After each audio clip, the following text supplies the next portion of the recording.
الحمد لله رب العالمين وصلى الله على رسوله الكريم وآله الطيبين الطاهرين وأصحابه الذين استمسكوا بالعروة الوثقى من بعده بعد من ستلات تلا بكيسون النيمو دان لا النبي مباي محمد أنين محمد لدين بايا نيمالو أنين على تيرو لمنو تتدين دين جلبان باندين ولا atakila nyima la balu kono anin atakila nyima la takola wokola na dino kono to dia bunda to nin albina kacala bi fanan sun karo la kola barbi kacabe folo la damin na bari musuma kelimiya lonko abota iratile atele nginin karo ngindinna ako ala nginin karo momenti wala mu fo nim ako musol bi yemi alon suntale hani fo sunte wati kili nyon hakele tsaje wala miniti tan saba nyon hake anata yili soje wo muso ala wotilo be sumo abekala nya dile fo yili soje ala wotilo tinyale ba wo miniti tan saba kono wala montara wati kili kono wala fo anyantale ay tu sunding ani wo yile so ay sungote ko akasungote nyamin koto ke amunta wala mu wola nginin karoti woni nin karo ngin birin nin ya kacha kende ke ni tolo to nya tol man ke man ne kan fola lati bari imu arab kan fola lati andunga ko kacha le kende ke woya tinna hakil bulando nata dinna ko muniya tinna nginin karo fananta sambala maniga kam fola alfanaya lamoy do bije isena faso tono jele wo kam woto mbe mi yitandila jang folo be la fila nyinna adama dingol se nyin kalamta ko mo folo lu ni mo labangolu ebe mu mollati londo mimbe mo folo lu bulu bunya beye nsalute to nyalo na ballumiti tesito mi ya ke ni to la tesito ntetundum binun londo futala damin ata futala woto bari nyanta ngillon nako mo fololu nin tolu mbe mu alala jongoleti mbe kamurun alala kitabo le kan nin kuna tankan niya tara alala kitabo ya sabatindi man sula mola kuma la woto ba madama ala ya fole ala ya funyamin abe koirin abe bankerin man sula fasarla woto man sura kula woto madama nga fahamle ala minfu ni ko misalin fi qul huwa allah ahad afu ala mukilnati man sula ka fasari ko ye ko de ala mukilnati amange fulati allah samad ala mutuku man sulati man sula fe na mulke tuku atella yonin ku min nata alquran kono abe koirin manta folo molu ngin kala manta bi molingin kala bari fa hamro min be dirin qur'anu nyinto wo ayoto mbe wole satala doron ngadan woto katun na famun kote ngini min se wo ayo la ko yele mandi aya doyandi walla aya warandi wo be kole ko ala min fo bankerin mba kato ke ganka wole bankendi hani ala min fa bankerin mansula bankendi la woto ala ya funyamin aya ngafonya woyatina woton tolbi ni nginin karo landi jama banya koto abuke jabi bi fango hakilo la bi miro la bi londo la mingi alquran wala karola bari nginin karo minna aka fonctionner yandi akono le ayemurundi misali be sanji kemelulu wala sanji wuli kili nyon hake wo moli min jabi wo kota kete murundi walto aka mulun ko nin kunata mimbe ko nyin nyanta min kala folo wala mo nga katan nu nga murun alqur'ano kan nga jibe mbe nyinin karo be lori mine kan wolum sungati alqur'ano ko jamal le nyanta sunna anin jamal le manyan sunna jannimbe alqur'ano la wo molu yitandila alabato sifa fulalum alabato miya lonko atesahya lanno senia baliya kan wolum alabato mi ya lon ko jaato la senno nin ku katege mi ya nondi wo jaato nyanta sene ya lale wo kola wo alabato nalo alabatu do bije adaman tara seneya famole to hani be norin iso alabato ke ni alabato fulole be kere alabato mi alonko ase keno haniya tara iman tara seneyarin sumo moleti be alabato min na wono tama sero min koy be alabato la bawo salo nin sumo nin yobe ma tama sero koy alabato la leti nka alabato tofo akunto yin kamma adenta alabato la woya tinna woto sumo aman sula seneya la jako aman sula jati seneyambe wala aman sula wala nin janabo bele se jako bonole nin janabo bele se sunnole nin yiliso bele se jako bonole nin yiliso bele ise sunnole nyin kamma yiliso nin janabo nin wosifalu nolo mi anonko abedendi adama diwan bari alabato dolbi je minni anonko wolman sula e wol sulata seneyala wolo misalim fe hijo anin salo ni jato be nori nonya be nonyato fo o seneyale na fulo ila hijo na keno hijilo wati annun salo fanan wonyama fo seneya silo leta ila salo na ke salo wati sila nin natanga anga jibe sun karo dun fo ale min bondi min nukan seneya bondo lomba ni walla nole yatinne manyan sunna ba walla kudole yatinne manyan sunna alqur'anu ya fanya min abe koyrinne ako ya ayyuhalladhina amanu altul mulu minnu tawandita altul minnu la tanti alala akadiyamu moli minnu la tanti alala isa bunyaro ke fe wo fenna bar wo bunyaro ko nin anin ala talibenta ala talibunyata bunyamu mebeti woya tinna ke mira ala min fo ke mira ka modo selendi kana ala dala wala womu ifango do yala katu ala moto do yala no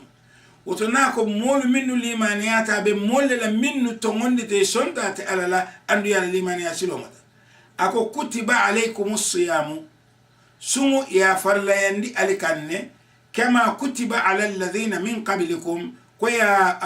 afarlayandi molu kanyami minnu nata jannin altul binala la'allakum tattaquna do biye fo alseke alnyasilanat amunta ko elengin na nyam ako ayyaman ma'dudat sumu mutiliri karin wallati tilidan tanno miti faman kana minkum marida alikono nim mimbe kurandi ali je moyba nim mimbe kurandi sun karo tumola ibe kurandi أو على سفر ولا إبه تامسلو كان فعدة من أيام أخر يركرو كتير كتنا إلى كورانو تمو تلول منو شو كنتي كنو يسوي تلول جو تامو تمولا يسوي كنتي لا تامو من كنو نين تامو بتجي يسوي تلول جو وياتنا وتو على ميتان ديور كورانتو أنتاملا فمن كان منكم مريضا nim mimbe kuran din alikono aw ala safar walla abtama silo kan fa iddatun min ayamin ukhar yirkaro sekati likotenna min ayamin ukhar wa ala alladhina yutiqunahu barnim mulu minnu tasungo nola fokole ya kolen ka wolon sa minnu tasungo nola no nim minnu ta nola no wala fidiyatu ta'amu miskin asa domoro asa fidiyo ke wala mu asa fidiyo bondi wala mu ka miskino la domoro diala ka miskino la domoro diala asa woke tili aman sunno ako wa ala alladhina yutiqunahu minnu ta nola no wala sa fidiya bondi isa miskino la tili domoro di tili wotilla faman tatawwa khaira barnimmi ye khaira kula fa wokan min tambita domoro hakele tilikilin domoro la ye kunyima le do tatawwo mi alonko ifamale ya lafaje kunyima kan akofa huwa khairul lahu wal mu'amari khairun wa anta sumu barniya tara alisunta khairul lakum wal mu'ali khairun in kuntum ta'lamuna nin alikata wolonnat wodo silan sumo abelarim mole kam mi alonko aman kuran abelarim mole kam mimman tara tama silo kan niya tara alquran wo yitandina woto nyim fulolu nin sunkaro nata wole se sungo te nole sunkaro nyin kon ni nata hanbi kila nyima la hadith ulto hadith sahayari ngol biye koy ka fo mi hadith sahayari ngolu bar hadith wo hadith niya tara man sahaya lam futal walla katanya di kila man wo fokatula yantiqu anil hawa bika ni diaf Aisha radiyallahu ta'ala anha dol ba fa Zainab ako yekila nyinin kale ko musomi yalan ko yiliso bala walla wulu yelo bala anyanta kala nyaadile ako yenyinne foye ko kunna nu'maru ikayyamari كنا نؤمر كيامر بقضاء الصوم سمو جولا والصلاة دون صلاة بري بك يامر كو نسالو جو يكو حديث كوموتو ما دام أقول لكم إكيامر لكو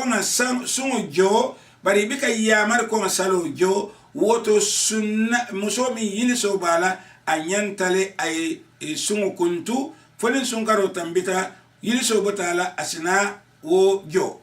barni na ta yin ko jibe sunkaro la sarato ka ke sun sa hayari wati abelorin minakam sene alomba fo domoro lomba sungo wolom ke fonyo domoro la ke fonyo mindo la ke fonyo la musola nyoyala kuwo kunin asaka sungo teramati min sina nin yin karolla wollo musungo teramati wollo manyan sunnama bari fo nin sunna janabo soto junubo balaba kila sallallahu alayhi wa alihi hani atarofo bakadiyanye aka wulle janabo bala sun garo kona aka sun woto seneya jato la karola woman fentinya sungo to bal nina tasalo la karola ani hijo diamo bijeleto woto alqur'anu amafo sun musomi ye yiliso soto amanyan ka sungo kuntu alqur'anu ma wofo bari lonnalu jama ba bi wala safo ko karannalu bawo karannani lonna mankilin ban safo karannalu jama ba bi ye ya kar karanna folo la minnu tambita woluko nim muso ye yiliso je amanyan ka sun I wolu jama baya sembendi minne ko yiliso mu kurango leti ko kurango lom woto nin kurango lom anyantale ay sonte ko ale min foko ni mbe kurandi bar sila yiliso no lomu ba fo kurango lom yelo min kabo mobala andu wo yelo nin abebola akuran ake kurandi le ba nin kurango le atinna yelo kabo andika kuranni woto yelo botumola imanyan kasung nin kama kurang le bela barni atara yelo la bo manke kurang ati man tara kurandi woto yelo la bo wote sungo tinya la no bawo sungo la sharatu manke nyinti ko jato yesenea nyimu ku ko lembale ti bin nkan bawo niya fodoron ba fale ko lonna kare koten lonna kare koten na muslime ya kono bin jama ba nkatama wandi molu nkamira wandi mol nkanna miro filigele nkanna kuobe filige wandi mol la miro ani wandi mol la kuon ka wolleta bal mo furel minnu fata wolle ka kiti muslimolu kunna bi ibe duniya dawda minnu fata imantara ngin jamanu kan walla miro ni la gero na jamano molu ya mira ko wolleta kanyanta moma nyanke mira ko take bar ni mununta alqur'ano kan alqur'ano ma fo muso min yiliso bala anyanta ka sunga tele ku kolen balo mo mi yalon ko ayna yesun sunkaro kana sango kono sinya ken sunkaro ayna yesun anfo ayna fo sunkaro tema walla ayna sunkaro labanto ana yiliso soto ayala sungo kuntu wo yiliso sabo kamala andon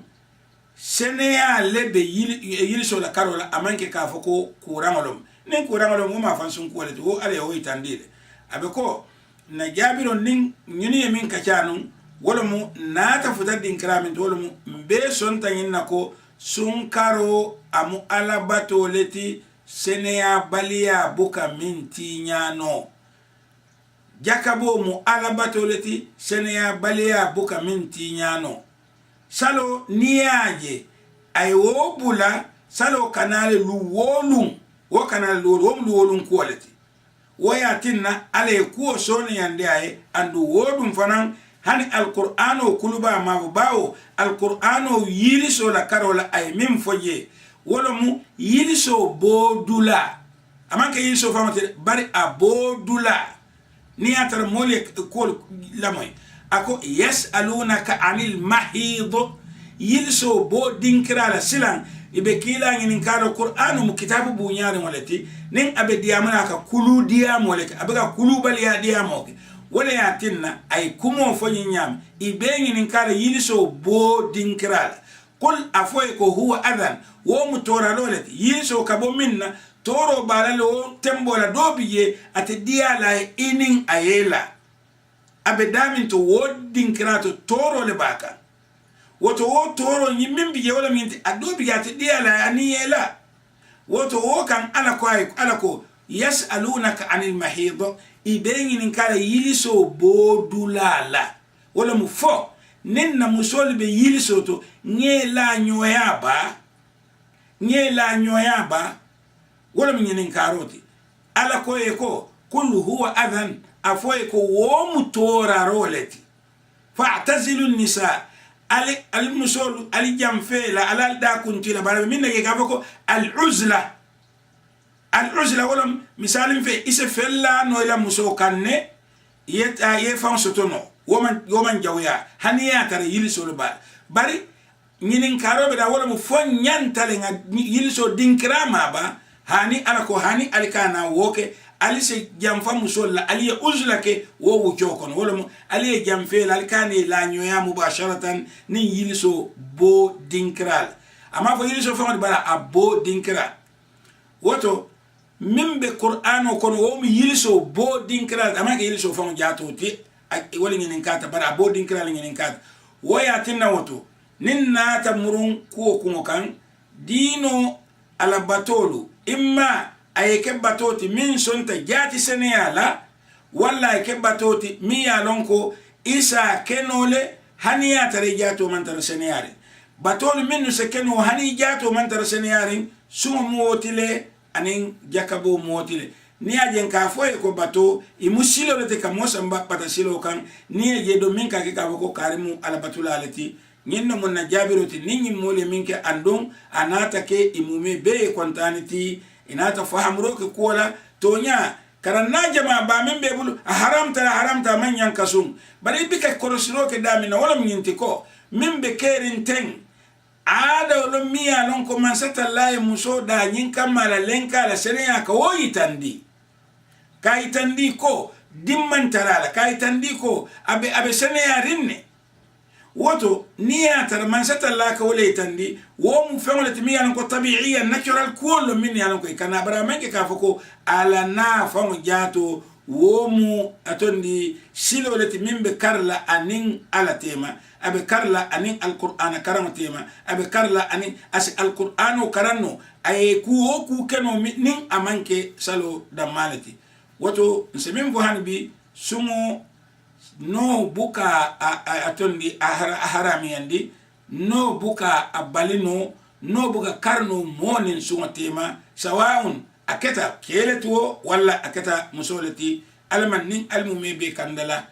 ala se insala dan fase sondo modinna min se fahamro keno ati ala la sula ko wala andun ala nyinne fodoron wama yaqiluha bar mo buka hakili ma ya no anyama illa alalimuna fumulu minnu kita alonnati akarannalu nte bari alonna bawon te tarar sirin alqur'ano bembulu ngana foko foloto molu waliye min fo wala mukusa yaro de haniya tara amantara sabati alqur'ano kono alako afala yatadabbaruna alqur'an fodum alqur'ano dabar laka jibeba am ala qulubin aqfaluha wala fasundu molu dum soron dan wala be kamba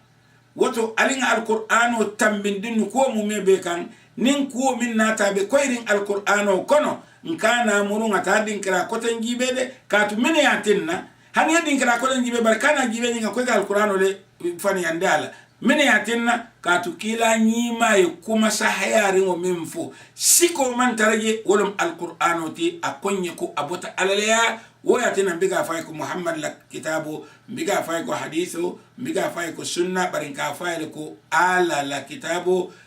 mi alon ko natasawa fihi ntolu nga kanyen wal anbiya ani annabiyum wal fam natasawa fi tatbiqihi atamandiñaton ka kanne والصحابة أنين كلا صاحبون نتساوى في تطبيقه مع كل العلماء والقراء ننكرنا للنا المميبك كانجيلي وتو يعلو ولا يعلى عليه أتلي بسانتو فين بك تراي سانتو لا ألمن نين ألدي مالا بار مسلمين يالون كوي كي يلسو جي سنكرو كونو تنمان تريجي سيلا سنكرو كنو لي أندون تنمان تريكان نينم الباد ما سيدي علي جانم بالي كنتنا والسلام عليكم ورحمة الله تعالى وبركاته.